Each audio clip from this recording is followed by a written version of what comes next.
सभी education library के इस YouTube चैनल पर आप सभी का स्वागत है।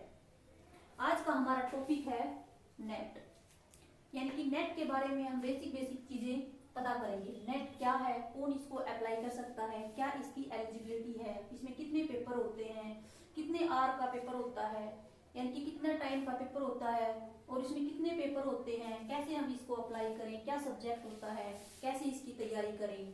ठीक है, ये सब बेसिक कंसेप्ट हम क्लियर करेंगे। तो नेट ये और जीआरएफ, ठीक है। नेट की फुल फॉर्म है नेशनल एलिजिबिलिटी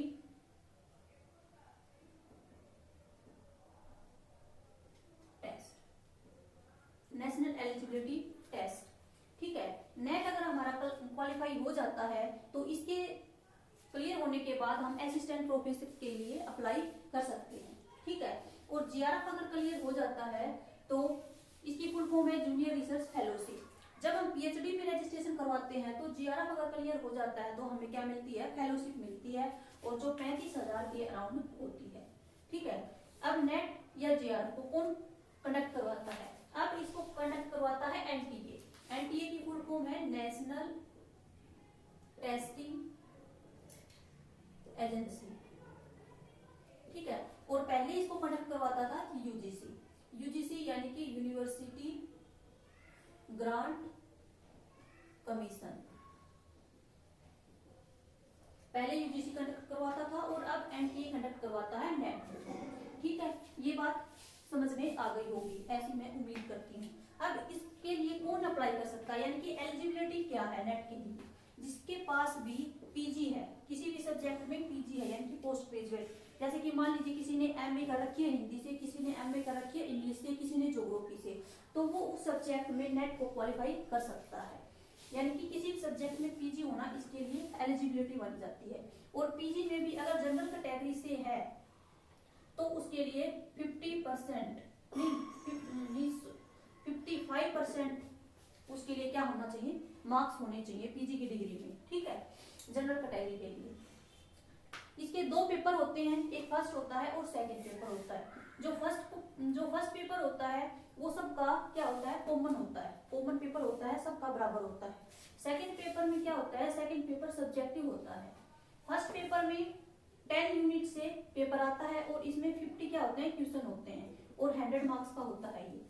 और सेकंड पेपर में 100 क्वेश्चन आते हैं और 200 मार्क्स का होता है, यानी कि नेट टोटल 300 मार्क्स का है और 150 क्या है, इसमें क्वेश्चन है टोटल, दोनों को मिला के। ठीक है, तो इसमें कोई भी नेगेटिव मार्किंग नहीं होती, नो नेगेटिव मार्किंग। आज तक इसमें कोई भी नेगेटिव मार्किंग नहीं है। और ऑनलाइन होता है, यानी कि कंप्यूटर के ऊपर होता है ये पेपर। टोटल टाइम कितना है, 3 आवर। टोटल टाइम 3 आवर का है, यानी कि 3 घंटे में आपको पेपर कंप्लीट करना होता है। तो ये तो थी बेसिक बातें नेट के बारे में। अब देख लेते हैं हम इसका सिलेबस क्या है। सेकंड पेपर होता है वो सब्जेक्टिव होता है, जिसने मान लीजिए किसी ने एमए हिंदी से कर रखी है तो उसका सेकंड पेपर क्या आएगा, हिंदी लिटरेचर का आएगा। इंग्लिश से किसी ने कर रखी है तो सेकंड पेपर के सारे क्वेश्चन इंग्लिश लिटरेचर के ही आएंगे। और किसी ने ज्योग्राफी से कर रखी है एमए और वो नेट के लिए अपीयर हो रहा है तो उसके सारे क्वेश्चन सेकंड पेपर के ज्योग्राफी से ही आएंगे। फर्स्ट पेपर क्या है, सबका कॉमन है, ये सबका समान होता है। इसमें क्या होता है सिलेबस, इसमें 10 यूनिट होती है, 10 यूनिट से 50 क्वेश्चन आएंगे और प्रत्येक यूनिट से क्या आएगा, 5 क्वेश्चन आएंगे। जैसे 10 यूनिट कौन कौन सी हम देख लेते हैं। जैसे पहली क्या है, टीचिंग एप्टीट्यूड, सेकंड है हमारी रिसर्च एप्टीट्यूड, थर्ड क्या है, हायर एजुकेशन से रिलेटेड है, फोर्थ पीपल एंड एनवायरमेंट से रिलेटेड है, और फिफ्थ है हमारी कम्युनिकेशन, सिक्स्थ आईसीटी यानी कि इंफॉर्मेशन कम्युनिकेशन टेक्नोलॉजी, और सेवंथ है मैथ की, और 8th रीजनिंग, और 9th है हमारा डीआई, और 10th है कॉम्प्रिहेंशन। प्रत्येक यूनिट से 5 क्वेश्चन आएंगे, यानी कि 5 यहाँ से आएंगे, 5 यहाँ से आएंगे, और 5 हमारे कम्युनिकेशन के आएंगे, 5 हमारे कंप्यूटर के, 5 रीजनिंग, 5 मैथ के आएंगे, और 5 आएंगे हमारे टीचिंग एप्टीट्यूड के क्वेश्चन, और 5 रिसर्च एप्टीट्यूड के क्वेश्चन आएंगे। ठीक है, हायर एजुकेशन से आएंगे 5। इस टाइप से प्रत्येक यूनिट से हमारे 5 क्वेश्चन आएंगे और टोटल क्वेश्चन आएंगे 50। पहले क्या होता था, पहले इसमें 60 क्वेश्चन आते थे। 60 क्वेश्चन में से हमें 50 क्या करने थे, अटेम्प्ट करने होते थे। कोई 60 में से कोई भी 50 हम अटेम्प्ट कर सकते थे। लेकिन अब क्या कर दिया, अब 50 क्वेश्चन आएंगे, 50 हमें क्या करने हैं, अटेम्प्ट करने हैं। तो ये तो था सिलेबस। अब हम देख लेते हैं कि इसमें हमें पढ़ना क्या क्या होता है। जैसे टीचिंग एप्टीट्यूड है, टीचिंग एप्टीट्यूड में हम क्या पढ़ें जिससे हमारा नेट क्वालिफाई हो जाए। तो इसमें हमें पढ़ना होता है टीचिंग के बारे में, लर्निंग के बारे में, सब कुछ पढ़ना होता है। जैसे टीचिंग क्या है, टीचिंग की मेन फीचर्स कौन कौन सी हैं, डोमेन्स ऑफ टीचिंग क्या है। जैसे डोमेन्स ऑफ टीचिंग 3 होते हैं, कॉग्निटिव डोमेन है, अफेक्टिव डोमेन है, साइकोमोटर डोमेन है। अब इनका हमें पता होना चाहिए कि कॉग्निटिव डोमेन किससे रिलेटेड है। कॉग्निटिव डोमेन जैसे कि माइंड से रिलेटेड है, अफेक्टिव डोमेन किससे रिलेटेड है, फीलिंग से रिलेटेड है, और साइकोमोटर स्किल से रिलेटेड है। कई बार ये बेसिक से क्वेश्चन आ जाते हैं, तो हमें ये पता होना चाहिए। फिर लेवल्स ऑफ टीचिंग कौन कौन से हैं, memory level, understanding level, reflective level. Learning क्या है, लर्निंग को प्रभावित करने वाले कौन से फैक्टर हैं। ठीक है, तो ये सब हमें टीचिंग एप्टीट्यूड में पढ़ना होता है। इसके बाद हमें रिसर्च एप्टीट्यूड पढ़ना होता है। रिसर्च एप्टीट्यूड में क्या क्या आता है, रिसर्च एप्टीट्यूड में हमें पढ़ना होता है कि व्हाट इज रिसर्च, रिसर्च क्या है। फिर रिसर्च कितने टाइप की होती है, जैसे fundamental research, applied research, action research, qualitative research, quantitative research, historical research, descriptive research, इन सब के बारे में हमें इसमें पढ़ना होता है। फिर हम रिसर्च करते हैं तो हाइपोथेसिस का क्या रोल होता है रिसर्च में। सैम्पलिंग टेक्निक कौन कौन सी होती हैं, हम सैंपल कैसे लें, पॉपुलेशन क्या होता है। ठीक है, जैसे कि सैम्पलिंग टेक्निक 2 टाइप की होते हैं, probability sampling, non probability sampling. Probability sampling कौन कौन से होते हैं, नॉन प्रोबेबिलिटी कौन से हैं, इन सब के बारे में हमें रिसर्च में पढ़ना होगा। फिर और क्या पढ़ना होता है, और जैसे रिसर्च टूल बनाना होता है, डाटा कलेक्शन की क्या प्रोसीजर है, क्या टेस्ट लगाए हम, रिसर्च में एनालिसिस कैसे होता है, रेफरेंस कैसे लिखा जाता है, बिब्लियोग्राफी कैसे लिखे हम। ठीक है, ये सब हमें रिसर्च में पढ़ना होता है। इसके बाद हमारी तीसरी यूनिट है हायर एजुकेशन। हायर एजुकेशन में हम क्या क्या पढ़ के जाएं पेपर के लिए, जैसे कि यूजीसी, एनसीईआरटी, एनसीटी, नेक, और जितनी भी हायर एजुकेशन से रिलेटेड पॉलिसीज आती हैं। जैसे अब पॉलिसी 2020 वाली पॉलिसी आई है, एक 1986 में पॉलिसी आई थी, एक 1968 में पॉलिसी आई थी, फिर सर्व शिक्षा अभियान का प्रोग्राम चला था। ठीक है, और नेशनल करिकुलम फ्रेमवर्क NCF, इन सब के बारे में हमें हायर एजुकेशन में पढ़ना होता है।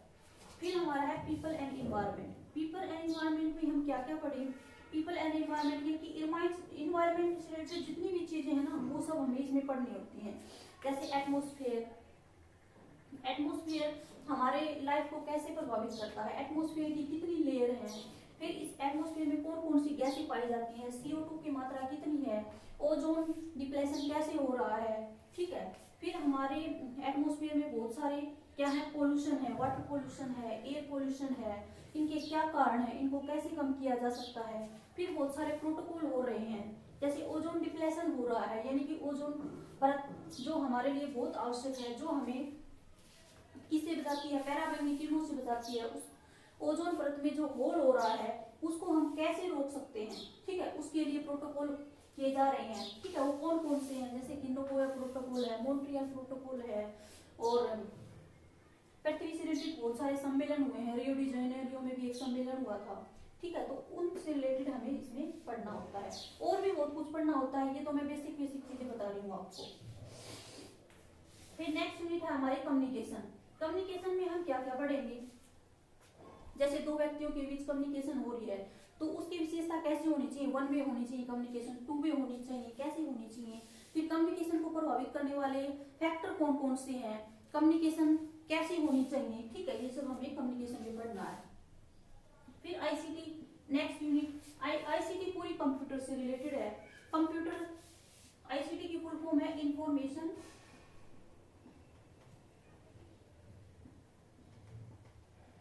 Communication technology. इसमें 5 क्वेश्चन जो आते हैं वो कंप्यूटर से रिलेटेड आते हैं, सारे कंप्यूटर से। जैसे कंप्यूटर की जनरेशन कौन कौन सी है, कंप्यूटर में कई टाइप की, जैसे मेमोरी होती है, रैम होती है, रोम होती है, इनकी फुल फॉर्म आ जाती है। और इनपुट डिवाइस कौन से होते हैं कंप्यूटर में, आउटपुट डिवाइस कौन से होते हैं, इन सब के बारे में इसमें पढ़ना होता है। मैथ से 5 क्वेश्चन आते हैं। मैथ में जैसे प्रॉफिट एंड लॉस है, और इस टाइप से इसमें मैथ में क्वेश्चन आते हैं, रीजनिंग में भी 5 क्वेश्चन आते हैं। एक तो आता है इसका रिलेशंस का याद आता है, ठीक है, ये 5 क्वेश्चन इसमें आएंगे। फिर DI डाटा इंटरप्रिटेशन, इसमें मतलब एक टेबल होता है और ये भी मैथ से रिलेटेड है, उससे 5 क्वेश्चन आ जाते हैं। एक है कॉम्प्रिहेंशन, कॉम्प्रिहेंशन का तो आपको पता ही होगा, एक पैराग्राफ होता है और पैराग्राफ में से हमें 5 क्वेश्चन फाइंड आउट करने होते हैं। तो ये था आपका नेट का बेसिक सा सिलेबस। तो ये सब आपको पढ़ के जाना होता है। फर्स्ट पेपर की 10 यूनिट सबकी कॉमन है, teaching aptitude, research aptitude, higher education, people and environment, communication, computer, reasoning, math और DI और कॉम्प्रिहेंशन। फर्स्ट पेपर सबका कॉमन होता है, 50 नंबर का होता है, ठीक है। सेकंड पेपर सबका अलग अलग होगा और किसका होगा, सब्जेक्टिव होगा, सब्जेक्ट का होगा, ठीक है। इसमें कितने क्वेश्चन होंगे, 100 और 200 मार्क्स होगा। इसमें क्या होगा, 50 क्वेश्चन होंगे और 100 मार्क्स के होंगे, कोई नेगेटिव मार्किंग नहीं है। कंप्यूटर के ऊपर पेपर होता है, 3 आवर का टाइम होता है, ठीक है। और एलिजिबिलिटी क्या होती है, एलिजिबिलिटी जिसने भी MA कर रखी है, किसी भी सब्जेक्ट से कर रखी हो, वो इसके लिए अप्लाई कर सकता है। तो उम्मीद करती हूँ ये आपको समझ में आ गया होगा।